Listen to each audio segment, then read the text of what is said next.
Welcome, everybody, to another episode of the Wrestling vs. the World podcast. You're all enjoying your day? Sweet. If not, then what the hell ever.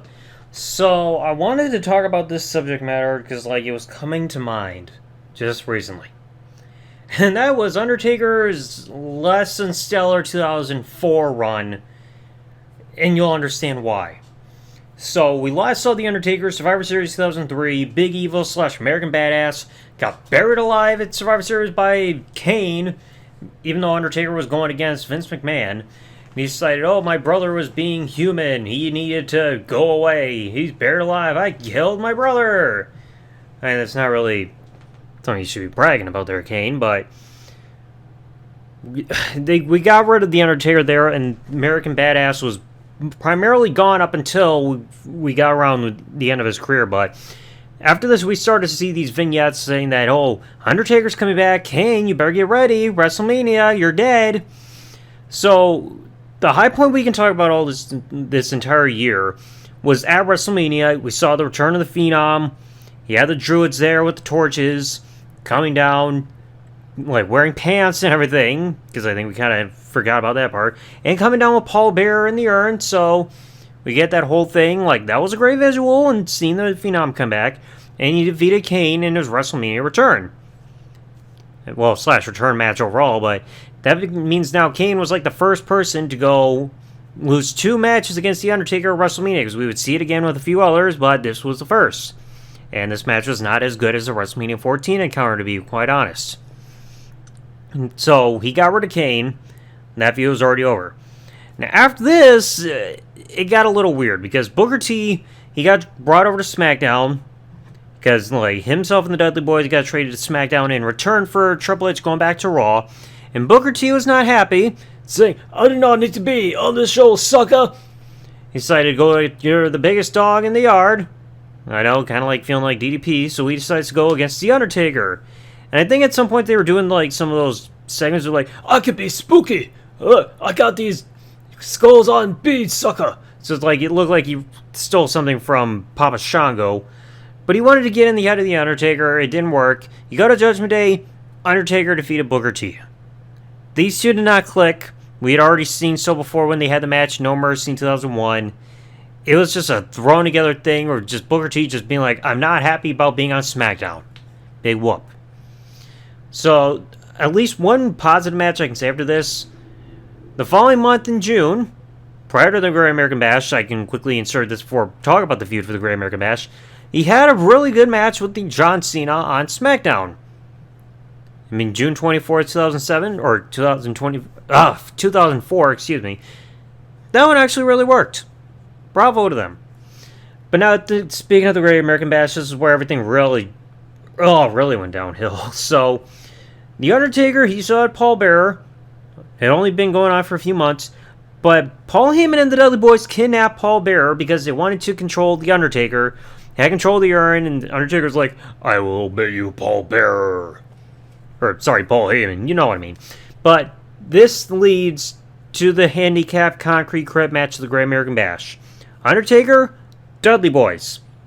If Undertaker does not lay down, then Paul Bearer, who's in a concrete or glass crypt, will get buried in concrete. Undertaker still won the match, even though there have been some points where Undertaker kept getting stopped, the action was constantly getting interrupted by Paul Heyman. But then at the end, Paul Heyman tried to pull the lever, but lightning just randomly struck the concrete truck, cement truck, you know what I mean. And that seemed like Undertaker saved Paul Bearer. Oh, yes! But then Undertaker still killed off his manager anyway, or they tried to say he was very badly hurt, but The Undertaker was just pretty much got rid of Paul Bearer afterwards, and we wouldn't see Bearer again for another 6 years, I think, in WWE. But it's just what was the point? You could save your manager, and instead you still finish him off. And it was one of the worst match stipulations you could do. It was all pointless, and the match was awful. So then after this, somehow The Undertaker is now the #1 contender to the WWE Championship, which is held by JBL going into SummerSlam. It does not make sense. He did not beat anybody to become #1 contender. You look at his matches, televised matches that he had up to this point. That was his 6th match back on television. He's already getting a title shot. So You go to SummerSlam. JBL's WWE Champion. Undertaker's challenger. Undertaker gets disqualified because he hits JBL in the head with the WWE Championship. The match sucked. The crowd cared more about doing the wave. And at one point, one of the fans jumped the barricade and jumped onto the limo, which was there in the aisleway. And the freaking security had to get him off because, like, hey, you're going to screw up the spot here that we got after the match. So Undertaker, he had already busted open JBL and chokeslammed him through the moonroof on the backside of the limo to pretty much conclude this whole part of their feud. So it's just like the match was bad, too long, boring, crowd did not care, and a bad finish. So then afterwards, Undertaker gets another shot, but JBL, he's got that halo around his neck with the cowboy hat on top, so he's got to have a replacement. Orlando Jordan, you're a jobber. You're going to defend the title on JBL's behalf against The Undertaker right after this. And the match ends in disqualification because JBL gets involved. Of course. I mean, I already talked about that with JBL's title run. So, that was stupid. Stupid. Then the next match that I'm seeing here, like right leading in the No Mercy, there's a 2-1 handicap match. September 23rd, 2004, Undertaker versus Gangrel and Viscera. The Undertaker wins in 2.5 minutes? Like, what? Like, those are two big-sized men to go against, and you beat them 2-on-1. I mean, this is Gangrel and Viscera we're talking about, not the Gemini, not the Heartthrobs, not, who are some other jobber tag teams that I'm thinking of? Like, you know what I mean? Like, they're not these jobber tag teams. Like, these are names that people knew, and Undertaker still beat them 2-on-1. So now you get to No Mercy, early October 2004, last ride match, first time ever. JBL defending the title against Undertaker. You put opponent in the back of the hearse, drive off, boom. So it's pretty much like the same rule as like an ambulance match, except you got somebody else already driving it, but just put him in the back of the vehicle, get it out of there. JBL retains against The Undertaker because here comes Heidenreich, who gets involved and costs The Undertaker the match by getting him in the back of the hearse and driving off, so JBL wins without having to drive the vehicle. And contrary to what some people may or may not believe, this was not Heidenreich's first appearance in WWE. He had some the year prior. Like, I know there was that one segment where Booker T found an envelope that said, "I remember" in the paper. It was Heidenreich was right there in the locker room giving it to him, so Heidenreich was not new here. So now we get to the part where we're constantly giving Undertaker shit matches with shit opponents, because now you get to Survivor Series. He's having a match against Heidenreich, which lasts almost 16 minutes. Undertaker wins, thank fuck. But it was boring. Because Heidenreich at this point, he's coming down with Paul Heyman. They had the images of him in the straight jacket, which is just like, you're not Scott Steiner in the years of 2000 and all this stuff in WCW. You're not cool wearing the straight jacket or looking psychotic, or even Ken Shamrock in the Attitude Era. The matches sucked here. Now, you get after this, a couple weeks later, Undertaker then, via disqualification, defeats JBL and Orlando Jordan in a 2-on-1 handicap match. So another disqualification here. Then you also get a big tag match. Booker T, Eddie Guerrero, and Undertaker against the entire cabinet, being both of the Basham brothers, aka Paul Heyman's armed security enforcers, whatever their names were, JBL and Orlando Jordan going into Armageddon. Then you get to the pay-per-view itself. Fatal 4-way match. JBL, Booker T, Eddie Guerrero, Undertaker. Fatal 4-way for the WWE Championship. And this was one of the best matches The Undertaker had that year. Even though JBL retained again because freaking Eddie Guerrero was down.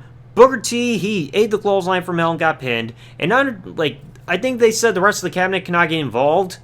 But Undertaker looked like he was about to attack JBL or whoever, and got yanked out of the ring by Heidenreich again. So it's like, yeah, he had a great match, but again, Undertaker gets yanked out, and then he has another match against Heidenreich after this, which ends via countout, and then that still keeps going into 2005. But, gosh. Yeah, oh man. But yeah, this was not a good year for The Undertaker. Yeah, it was great to see the Phenom come back, and there were some points where he'll come out also still having the bandana, because Undertaker wasn't sure if he wanted to be the Phenom or go back to the American Badass, depending on how he felt and was going through all this. But a lot of these matches and feuds were really, really bad. Just like, yeah, you had the entrance of WrestleMania 20, that was great. The match against Cena a couple months later, also really great. The Fatal 4-Way Armageddon, great as well. But then you had a lot of bad things here. Because, like, the feud with Booker T was bad and the match did not click. The Concrete Crypt match, already talked about it. The matches with JBL sucked. The matches with Heidenreich sucked. Just a bunch of handicap matches that did not really make sense. Like, I'm looking here at Cage match. Like, the entire year in terms of handicap matches, overall, that he had in WWE for, like, that year. He faced FBI, which I forgot to mention earlier, but that was before Judgment Day. He had the one against the Dudley Boys, the one against Gangrel and Viscera, and the one against JBL and Orlando Jordan. 4 2-on-1 handicap matches that year. And he technically won all 4 of them, even though one of them ended in disqualification. And then you had the 4-on-3 handicap match, but it's just like, barely any positive things happen outside the fact that he came back, he's a Phenom, had a couple watchable matches, but the rest of the time it was a drag, to be honest. Like, my gosh, I don't know. Like, you would think it felt like we were rewinding back like 10 years for The Undertaker to a point where he's just having a bunch of shit matches thrown in here and rarely any gems. Like, even look at The Undertaker's early times. It took till like 96 for him to have quality matches. Like, matches against Diesel and Mankind and stuff like that. Like, what happened here? You even, like, he wouldn't even have the next quality match, like, after Armageddon until he had the match with Randy Orton at WrestleMania 21. Because any other matches with, like, Heidenreich and Luther Reigns was bad. Like, what happened? So, yeah, anyway, let me know your thoughts in the comment section below. What did you think about Undertaker's time in 2004? Like I said, it felt like it was good at start with the return of the Phenom, but then just so many bad feuds and matches. It's just like, what? Like, I don't know, was Paul Heyman still the booker at this point, or was somebody who was smoking crack freaking booking this shit? Because this was terrible. And anyway, let me know your thoughts in the comment section below. If you enjoyed today's episode, folks, please remember, leave a like, subscribe with the bell, turn on here on YouTube, comment what you thought below, and I'll catch you all in the next one. Thanks for listening, folks. Like, comment, subscribe. Peace out, and good day, everybody.